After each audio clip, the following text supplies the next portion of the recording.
This is Auto User Guide, where we help you understand your vehicle better. Today, we are covering all information related to major engine services for the Hyundai Sonata 2015 to 2019 models. Service intervals. Engine oil needs to be changed every 75,000 to 10,000 miles, which comes out to around 12,000 to 16,000 kilometers. If you drive in tough conditions or put a lot of load on your engine, sticking to the lower end of that range is the better call. Engine coolant has a much longer life. The first replacement comes at around 120,000 miles. After that, it needs to be swapped out every 25,000 miles going forward. It keeps your engine temperature in check, so keeping it fresh is something you don't want to skip. Brake fluid should be replaced every 2 years, or somewhere between 30,000 to 45,000 miles, whichever one comes first. Over time, it absorbs moisture, and that slowly reduces how well your brakes respond. Engine oil. Engine oil capacity. Alright, so when it comes to engine oil capacity, the amount your car needs depends on the size of its engine. Not every engine drinks the same. If your car runs a 1.6-liter turbo engine, the total oil capacity, including the filter, is 4.8 US quarts, which comes out to about 4.5 liters. That's your number every time you do an oil change. Now, if your car has a bigger 2.4-liter four-cylinder engine, it's going to need a little more. The capacity there, again including the filter, goes up to 5.1 US quarts, or roughly 4.8 liters. Recommended engine oil. Now let's talk about which engine oil you should be using. The recommendation is to go with a genuine engine oil, or any good quality commercial engine oil, if it matches the right type and viscosity for the temperature in your area. That last part matters more than people realize. The oil that works well in a cold climate isn't always the best choice for somewhere hot, so always check the viscosity chart and pick accordingly. On the topic of synthetic oil, you can use it. Synthetic motor oil is perfectly fine as long as two things check out. It carries the API certification seal, and it matches the viscosity grade your engine calls for. If both boxes are ticked, you're good to go. Change engine oil and oil filter. Before anything else, change your oil and filter based on the maintenance message that shows up on your driver information display. That message is your reminder. Don't ignore it. Here's how the full process goes. Step 1. Start the engine and let it run until it reaches its normal operating temperature. Once it's warmed up, turn it off. Warm oil drains out much more easily than cold oil. Step 2. Open the hood and take off the engine oil fill cap. This helps the oil drain smoothly by allowing air in. Step 3. Get under the car and locate the undercover. Remove the Phillips head screws and slotted head screws by turning them 90 degrees counterclockwise. Then pull the undercover off. Step 4. Find the drain bolt at the bottom of the engine. Remove it along with the washer and let the old oil drain completely into a container placed underneath. Step 5. Remove the oil filter and let any remaining oil inside it drain out as well. Set it aside for proper disposal. Step 6. Before putting on a new filter, check that the old filter gasket didn't stick to the engine's contact surface. This is a small but important check. A leftover gasket can cause an oil leak. Step 7. Clean the contact surface on the engine block, wiping away any dirt or dust. Then install a fresh oil filter. Step 8. Put a new washer on the drain bolt and reinstall it back into the engine. Step 9. Pour in the recommended engine oil. Make sure you're using the right type and the correct amount for your engine size. Step 10. Put the oil fill cap back on securely and start the engine. Step 11. Let the engine run for a few minutes, then get underneath and check around the drain bolt and oil filter for any leaks. If you see drips, shut the engine off and address it before going further. Step 12. Turn the engine off and wait for about 3 minutes. This gives the oil time to settle. Then pull out the dipstick and check that the oil level is right where it should be.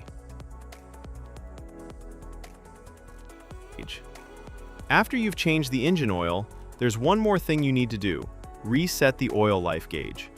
If you skip this step, the car won't know the oil has been changed and will keep showing you an inaccurate reading. Here's how to do it on your car. First, make sure the ignition is on. You don't need to start the engine, just press the start button without pressing the brake pedal so the system powers up. Next, go to your driver information display and navigate to the vehicle information menu. You'll find an option that shows your current oil life percentage. Once you're on that screen, press and hold the selection button, usually the one on your steering wheel, for about 10 seconds. The oil life indicator will start to blink, which means it's ready to be reset. While it's blinking, press and hold the button again. The display will reset back to 100%, confirming that the system now recognizes the fresh oil. Once you see 100% on the screen, you're done. The gauge has been successfully reset. After that, go ahead and start the engine normally. Let it run for a moment and confirm that no warning lights related to the oil are showing up on the dashboard. Now we're moving on to coolant and fluid specifications. Keeping your coolant at the right level is just as important as your engine oil. It keeps your engine from overheating and running into serious problems. Engine coolant, radiator. Before you touch anything, make sure both the engine and the radiator are completely cool. Never open the radiator cap on a hot engine.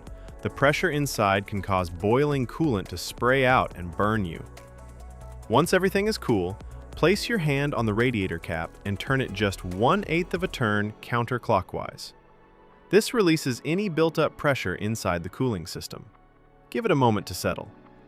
Now push the cap down and continue turning it counterclockwise to fully remove it. Look inside and check the coolant level. It should be right up to the base of the filler neck.